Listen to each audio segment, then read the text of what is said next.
आप जो है एक पयो व्रत होता है, पयो व्रत, उसमें क्या करना पड़ता है, कब होता है, फाल्गुन मास में। जिस बेटी के पास बच्चा नहीं हुआ, चाहे 14 साल शादी करके हो गए, 12 साल हो गए, 10 हो गए, घबराने की बात नहीं है। ये फाल्गुन मास में प्रतिपदा से लेकर के त्रयोदशी पर्यंत तक ये व्रत होता है, लेकिन खाना पीना और कुछ भी नहीं, केवल दूध पी करके ही 13 दिन रहना है। तो कितनी बांझ, जिसको 14, 18, 17 कितने भी वर्ष हो गए हो, उस व्रत को करने से सारा बांझपन भी खत्म हो जाता है। दूध पिया, उस व्रत के नियम को सुना, भूमि पर सोना, किसी की निंदा नहीं, चुगली नहीं, 13 दिन तक बिल्कुल संयम में रह करके भगवान के मंत्र का जाप करना चाहिए। ऐसा ही अदिति माता ने किया, एक सुंदर बालक का जन्म हो गया। बोले बावन जी भगवान की। बावन भगवान का जब प्राकट्य हुआ सज्जन माताओं, अब तो सभी देवी देवताओं को जो है प्रसन्नता हो गई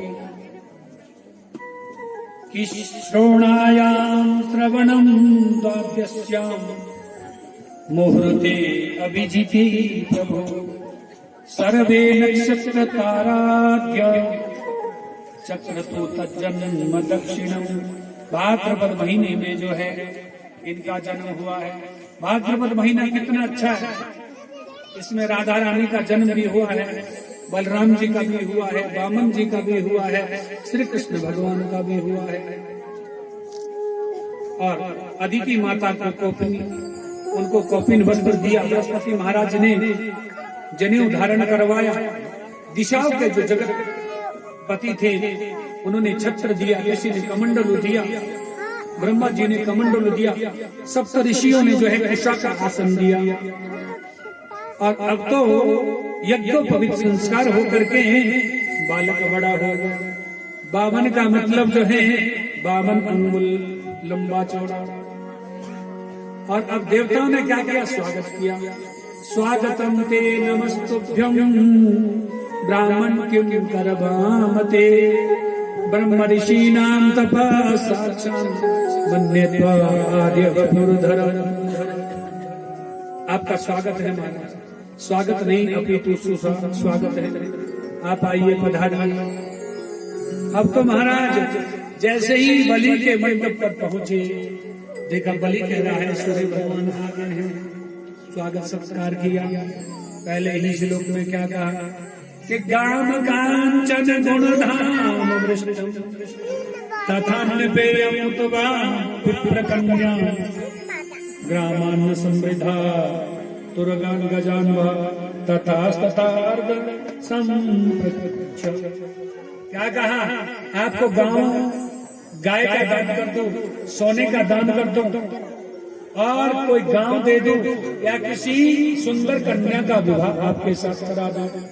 बोलते नहीं, अब बोलना पड़े बाबा जी को, सुंदर कन्या के साथ विवाह जरूर करूंगा महाराज। बोले बच्चे कितने होते हैं? बोले बच्चे तो आप जानो। बोले सब जिंदे रहते हैं कि मरते हैं? बोले कुछ मरते भी हैं। बोले रोने वाले की व्यवस्था, बोले वो तो मुझे पता नहीं है कहां से हो। बोले जिस कार्य के लिए रोना पड़े, कौन कह रहे बामन जी, उस काम को जिंदगी में कभी नहीं करना चाहिए। बोले भक्तवत्सल भगवान की। अब तो महाराज धीरे धीरे आगे बढ़े। श्रद्धा भक्ति किसकी बढ़ रही है? श्रद्धा तो अब उसकी बढ़ रही है जिसने दान करना। बलि राजा ने आगे बढ़े तो कहा क्या चाहिए?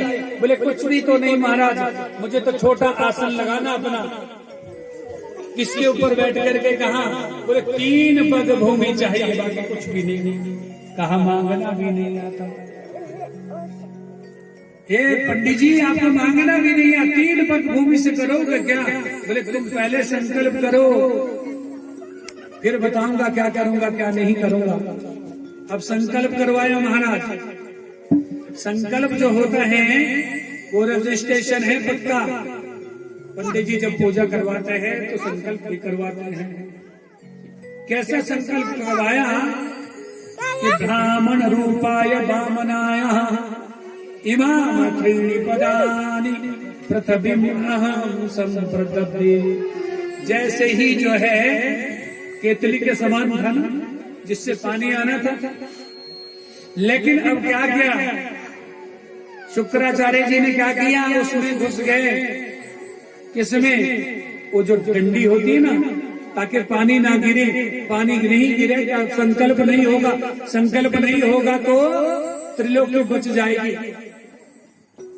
जो कमंडलू दिया था ना, उसमें एक आसन भी था। आसन से एक जो है कुशा निकाली और उस डंडी में जैसे ही पधारी शुक्राचार्य जी की एक आंख जय श्री राधे हो गई। बोले भक्त वत्सल भगवान। और अब तो श्राप देकर के जा रहे हैं, अब भी सुधर जा, राजा बलि तुमसे सब कुछ लूट करके ले जाएगा।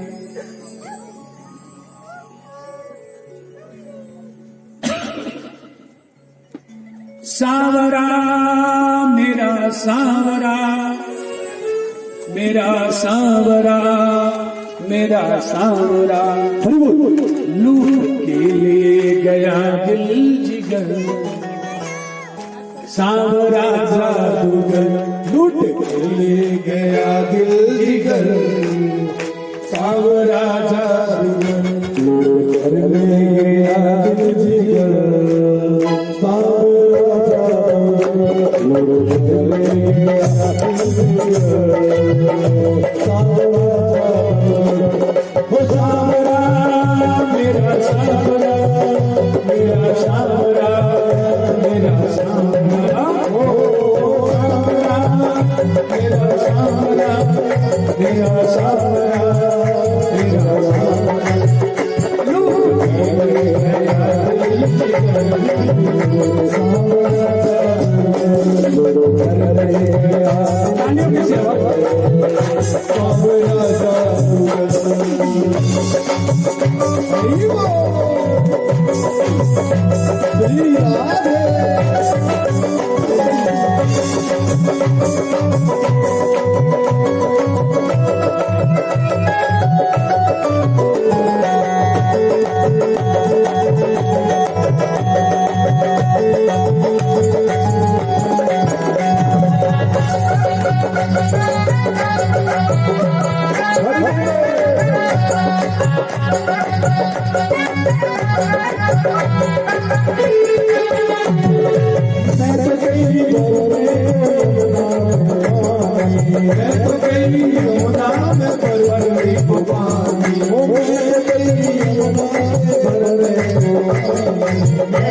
तालियों की सेवा।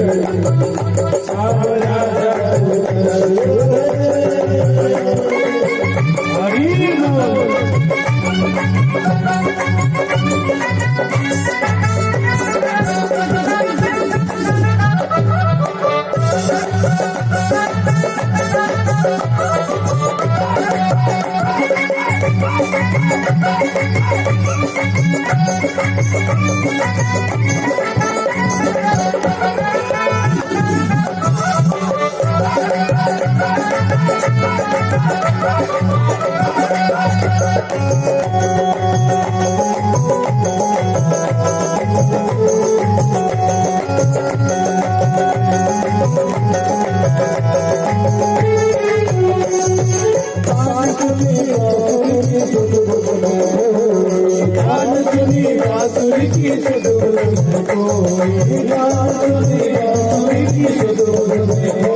वृंदावन भगवान की जय, जय महाराज की जय, जय जय श्री राधे।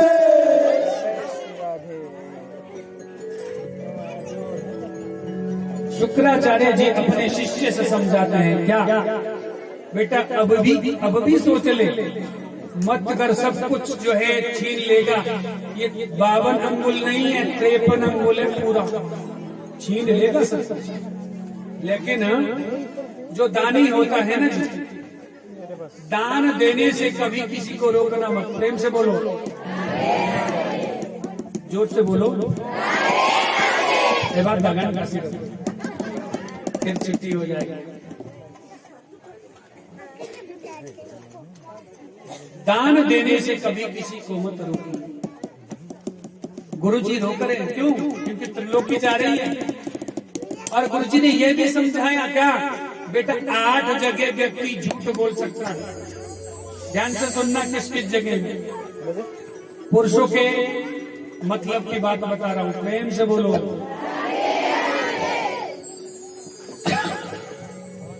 स्त्रीषु नरम विभावेषु वृत्यार्थे प्राण संकटे गो ब्राह्मणार्थे हिंसाय नानृतम स्यात् जुगुप्सितम्। सबसे पहले झूठ किसके पास बोल सकते हैं? बोले अपनी धर्म पत्नी के पास। प्रेम से बोलो। प्रमोद जी सही कहा, अपनी पत्नी के पास बोले झूठ बोल सकते हैं। अच्छा, तो भाई लोग क्या कह रहे हैं पीछे से मेरे लिए? बोले अमल आयुष झूठी पंडित जी चीज बोलते जे ओटला नळणी घेते बोले इतनी 60 भूत मरी में बोले अपनी पत्नी से झूठ बोल सकते हैं, स्त्री से झूठ बोल सकते हैं, क्यों? एक नंबर बताता हूं क्यों बता सकते हैं, कैसे बता सकते हैं। दूसरे, यदि कन्या में कोई कमी है, गलती है और विवाह के समय कुछ बातें छिपानी पड़े ताकि उसका भला हो कन्या का, तो उस वक्त भी थोड़ी बातें आप छिपा सकते हो तो झूठ नहीं माना जाएगा, वो सत्य माना जाएगा। किसी के प्राण जो है संकट में है, वहां आपको झूठ बोलना पड़े तो भी सही है। किसी की संपत्ति नष्ट हो रही हो तो झूठ बोलना पड़े तो भी सही है। गाय की कहीं हत्या हो रही हो, उसको बचाने के लिए झूठ बोलना पड़े तो सही है। ब्राह्मण की कहीं हत्या हो रही है, ब्राह्मण का कहीं अपमान हो रहा, वहां भी। और किसी जीव जंतु की बलि जहां लग रही है, बलि को रोकना भी धर्म है। बोले 8 जगह व्यक्ति झूठ बोल सकता है। बोले स्त्रियों को जो है श्राप मिला है क्या, कि वो सच को छुपा नहीं सकती। बोले किसने दिया? बोले युधिष्ठिर ने। बोले कब दिया? जब कौरवों और पांडवों का युद्ध समाप्त हुआ। तो श्राप नहीं है नारी के लिए, ये तो वरदान मिला है कि कम से कम वो छुपा नहीं सकती। आदमी तो ना जाने कितने जो है गम अंदर छुपा के बैठे हैं, उसको तो केवल एक ही तो वरदान मिला स्त्री को। क्या? जब पिंडदान कर रहे थे पांडव, तो महाराज कुंती बुआ ने क्या कहा, कुंती महारानी ने क्या कहा, एक पिंड जो है कर्ण के नाम से भी कर दो। किससे कहा? युधिष्ठिर से। युधिष्ठिर महाराज कहते हैं क्यों? हमारे खानदान का नहीं, कुल का नहीं, वंश का नहीं, हम क्यों दें? बोले बेटा, मैंने बचपन में मेरे से गलती हुई, सूर्य के प्रताप से, सूर्य के तेज से जो है कर्ण पैदा हो गया। इस बात को किसी को भी मैंने नहीं बताया, छुपाया। यदि आज युधिष्ठिर कहते हैं यदि माँ तुम उस वक्त बताती तो उसके प्राण बच जाते, कर्ण नहीं मर पाता। आज मैं श्राप देता हूँ नारियों को कि कोई भी इतनी भी अच्छी हो, चाहे बुरी हो, चाहे कैसी भी बात हो, अपने मन में छुपा नहीं सकेगी। प्रेम से बोलो। तभी तो जो है हमने देखा भी है, सुना भी है। क्या? अब पति ने अगर कुछ बोल दिया, आगे न बोले तो बसी कोई, हाँ ना बोल दी, क्यों? मैं नहीं बोलूं, बिल्कुल नहीं बोलूं। अच्छा ठीक है। दूसरे दिन 3-4 महिला इकट्ठी होगी, सुन तो सुन, अपनी सखी कहते हाँ कोई बोल, किसी को नहीं बता। मेरे धर्म जो मेरे पति देव जी है उन्होंने बताया है, अब तो तू कोई बोली, किसी को नहीं। 10 बारी बोलती है, अरे 4 को तो तू बता रही है और कितने को बोले? कहने का भाव क्या है? ये श्राप नहीं है, कम से कम नारी को ऐसा तो दिया है, ऐसा वरदान तो प्रभु ने दिया है कि वो असत्य नहीं बोल पाएगी। बोले भक्त वत्सल भगवान, लेकिन बलि राजा ने नहीं माना। अब तो सज्जनों माता हूं, जब नहीं माना तो अब तो मापदंड शुरू हो गया। भगवान ने पहला चरण बढ़ाया, संकल्प हो चुका था। सबसे पहले कहा भगवान का चरण गया, ब्रह्मलोक में गया। ब्रह्मा जी ने कमंडलों में गंगा मैया को भगवान के दाहिने पांव के अंगूठे से गंगा मैया लिख ली। जय श्री गंगे माई, जय श्री गंगे माई, स्वर्गलोक से आई, जय श्री गंगे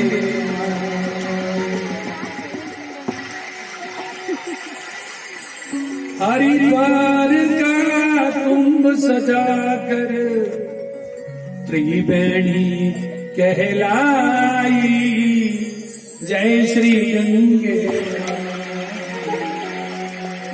कमंडलों में दी गई, सप्तऋषि मंडल में घूम के गई। फिर जो है शंकर जटा समाई, जय श्री गंगे माई, जय श्री गंगे माई, जय श्री गंगे माई। दो ही पग में सब कुछ माप तो सब सोरा पूरा हो। अब तो तीसरा चरण कहाँ रखे? भगवान कहते, बामन भगवान कहते, कहो बोली तीसरा चरण कहाँ रखूं? बोले प्रभु धन का मालिक बड़ा होता कि धन बड़ा होता? बोले धन का मालिक, बोले दान करने वाला मैं हूं ना, मेरे सिर पर रख दो। और तीसरा जो चरण है, आज मेरे गोविंद ने किसके सिर पर? बलि के सिर पर रख दिया। और चाहना क्या थी? स्वर्ग लोक की, लेकिन मिला क्या? पाताल लोक। बलि ने चाहा था स्वर्ग को, बेच दियो पाताल। पाताल में जब पहुंचे बलि तो भगवान कहते, मांगो बलि, क्या मांगना चाहते हो? बोले प्रभु आपके दर्शन हो जाए मुझे। दर्शन तो तब हो गए जब भगवान द्वारपाल हो। भगवान को द्वारपाल बनना पड़ा। द्वारपाल बने। उधर नारद जी ने जो है लक्ष्मी मैया के कान में फूंक मार दी। क्या भगवान तो दिखते नहीं है, कहाँ है? रक्षाबंधन आ रहा है, राखी लेके जाओ और किसको बांधो? बलि को भाई बनाओ। जब वो बदले में कुछ बोले कि मांगो, तो कुछ भी वस्त्र नहीं मांगना, धन की तो तुम खुद मालकिन हो। क्या मांगना? बोले जो तुम्हारा द्वारपाल है उसको मांगना। लक्ष्मी मैया ने भी सो ही किया और लक्ष्मी मैया को पुनः जो है अपने नारायण की प्राप्ति हो गई। जब भगवान वहां से चल रहे हैं तो कहा, बलि इस वक्त तो सूतल का राजा है, लेकिन जब इंद्र की अवधि, इंद्र का समय जब समाप्त हो जाएगा तो स्वर्ग लोक का राजा केवल तू होगा। बोली भक्त वत्सल भगवान की। और सज्जनों, आज बलि जो है, राजा बलि अपने घर में विराजमान है। राजा सत्यव्रत की ओर आकांक्षा पूर्ण करते हुए मत्स्य अवतार धारण किया था। सुखदेव जी कहते हैं, राजन ब्रह्मा जी के मरीचि के कश्यप के पुत्र सूर्य के पुत्र विवस्वान और उन्हीं के वंश में आगे जाकर के वैवस्वत मनु हुए। और वैवस्वत मनु के पुत्र सुधुम्न एक बार शिव जी के आश्रम में जाकर के गलती से राख की ढेरी हो गई। वैवस्वत मनु को बड़ी चिंता हुई। उनके 10 पुत्र थे, एक पुत्री थी और एक शर्याती नामक का वैवस्वत मनु के नाम की पुत्री, जिसका नाम था सुकन्या। सुकन्या एक बार जो है जंगल में चली गई। वहां पर उसने चमन ऋषि के आंख में कांटे चुभाए। चमन ऋषि का विवाह आज उसी कन्या के साथ हुआ। और उसके बाद सज्जनों उसकी परीक्षा लेने के लिए भी आए। सुकन्या का विवाह हुआ। सूर्य वंश के एक प्रतापी राजा जिनका नाम है नवग। नवग के हुए नाभाग, नाभाग के हुए राजा अम्बरीश। अम्बरीश कैसे हैं? जो एकादशी व्रत करते हैं।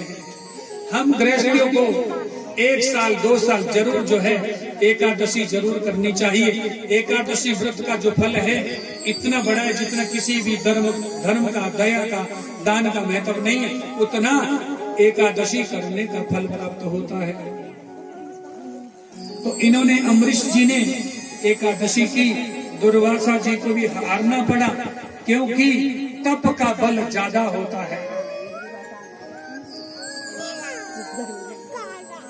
और सज्जनों, माता भगवान को भक्त के अधीन जरूर होना पड़ता है। उसके बाद सज्जनों,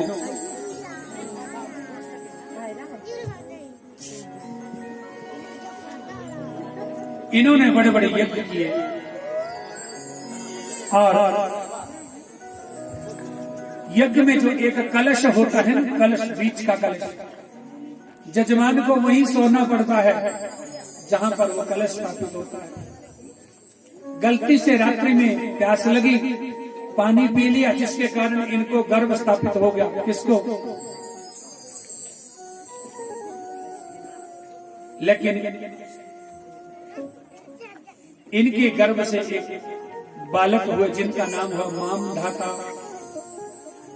मामधाता के पुत्र हुए मुचुकुंद, जिन्होंने कृष्ण भगवान की आराधना की। उन्हीं के वंश में हुए आगे राजा हरिश्चंद्र। हरिश्चंद्र को तो आप सब जानते हैं, क्योंकि इन्होंने सत्य बोला है, सत्य को धारण किया है और सत्य पर जिए हैं। बोले भक्तवत्सल भगवान की। और सज्जनों, एक राजा हुए बाहुक, इन्हीं के वंश में आगे राजा बाहुक हुए। और इनकी एक रानी को दूसरी रानी ने जहर खिला दिया, जिसको सिर पर ठहराया वशिष्ठ जी ने। सागर गर के सहित, विष के सहित जो प्रकट हुए, उनका नाम है राजा सगर। इन्होंने अश्वमेघ किया, घोड़ा छोड़ा और कहीं नहीं मिला। सगर के पुत्रों ने पृथ्वी को इतना खोदा कि बहुत बड़ा गड्ढा बन गया, जिसका नाम हुआ सागर, समुद्र। कपिल मुनि के आश्रम पर यह घोड़ा जब मिला, कपिल जी को गालियां दी। सगर के 60,000 पुत्रों ने आंखें खोली, क्रोधा अग्नि ने इनको 60,000 पुत्रों को भस्म कर दिया। उद्धार कैसे होगा? इन्हीं के वंश में हुए अंशुमान, और अंशुमान के हुए आगे दिलीप, और इसी के इनके बाद हुए चौथी पांचवी पीढ़ी में हुए राजा भगीरथ। भगीरथ जी ने जो है गंगा जी की उपासना की, और उपासना करने के बाद जो है धरती पर जो है गंगा जी को लाया। बोले गंगे मैया की। और धरती पर जब गंगा मैया आई, 60,000 पुत्रों की राख को जब स्पर्श किया तो इनका कल्याण हुआ, उद्धार हुआ।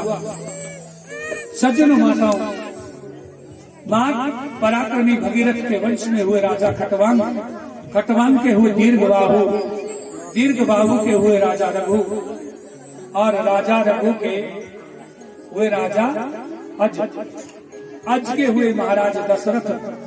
घर में संतान नहीं है, पुत्र कामेष्टि यज्ञ किया, जिसमें जो है चरु निकला। आधा भाग कौशल्य मैया को, आधा जो है सुमित्रा को, आधा कैकेयी को। ये तीनों रानियां गर्भणी हो गई। और फिर उसके बाद नौमी तिथि मधु मास पुनीता, शुक्ल पक्ष जित हरि प्रीता। नौमी तिथि मधुमास किसको कहते हैं? चैत्र मास में इन तीनों चारों बालकों का प्राकट्य हो गया। अब तो राम जी तो बहुत बड़े थे, जिनकी ऊंचाई कितनी 20 फीट के करीब थी। सुनी बचन सुजाना, रोदन ठाना, हुई बालक सुरूपा। ये चरित जगावही, हरिपद पावही, जिने पर ही अब भूख में नहीं जाएगा, अब बंधन में नहीं पड़ेगा, जो राम जी की कथा को श्रवण करेगा।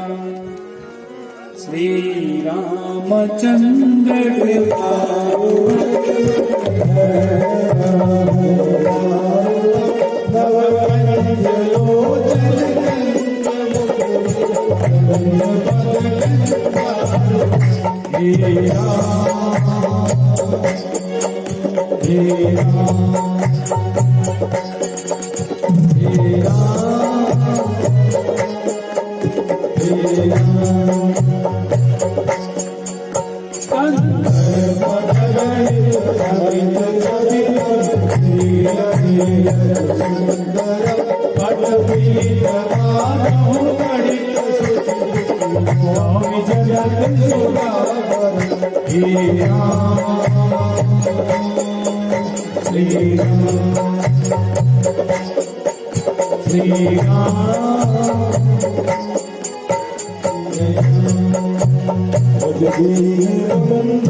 Yeah.